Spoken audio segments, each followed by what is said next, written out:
Relancer la production rizicole à Bumba pour renforcer l'économie locale. En tournée dans la Mongala, le vice-premier ministre en charge de l'économie nationale, Daniel Mukoko Samba, a lancé les activités de relance de la filière rizicole locale. Rodépanda.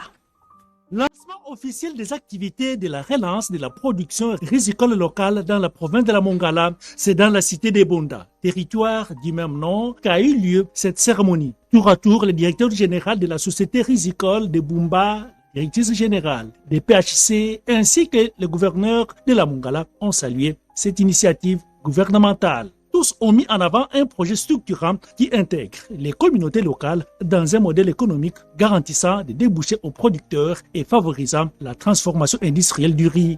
C'est la population, les communautés qui vont produire ce riz avec l'appui technique des plantations et huileries du Congo pour créer cet écosystème industriel aussi économique pour permettre que toutes les parties prenantes se retrouvent. Le vice-premier ministre de l'économie, Daniel Mukoko Samba, a précisé que cette relance constitue l'aboutissement de la mission qu'il a effectuée dans la Mongala en octobre 2025, tout en soulignant que ce projet vise à faire de la production locale un véritable moteur de création de richesses et de la sécurité alimentaire. Le partenariat que nous lançons aujourd'hui entre le gouvernement de la République, représenté par le Fonds des régulations économiques, structure attachée au ministère de l'économie nationale, et les plantations et huileries du Congo, PHC en sigle, constitue l'une des illustrations les plus concrètes pour relancer une filière agricole. Les riziculteurs encadrés par le projet bénéficieront progressivement d'un meilleur encadrement technique. À travers eux,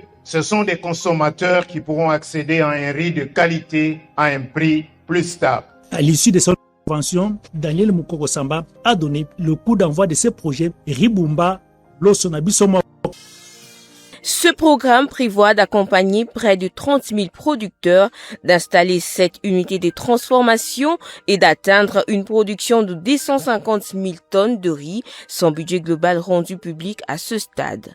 Lors de cette cérémonie de lancement, le vice-premier ministre, ministre de l'économie nationale, a déclaré que, malgré les importantes terres arables dont dispose la RDC, elle continue de dépendre de l'extérieur. Selon lui, ce lancement traduit la vision du chef de l'État, celle de la revanche du sol sur le sous-sol. Certes, notre sous-sol est rempli de richesses, mais notre sol en regorge davantage encore. Notre sol nourrit. L'exploiter peut créer des emplois. Produire nous-mêmes notre nourriture permet de mieux stabiliser les prix.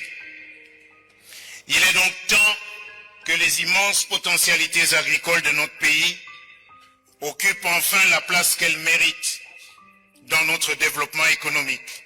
Il a également rappelé l'originalité de ce partenariat qui réside dans la répartition des responsabilités. Le partenaire privé ou communautaire investit, produit, transforme, crée de l'emploi et développe les marchés.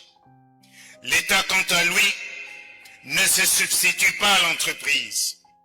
À travers le FOREC, l'État sécurise les investissements, réduit les risques économiques et facilite l'accès au financement. Notons que ce projet sera exécuté sur 5 ans, soit de 2026 à 2030. Merci à tous de nous avoir suivis. Aimez et abonnez-vous massivement à notre chaîne YouTube Tribeca Media. Au revoir et à la prochaine.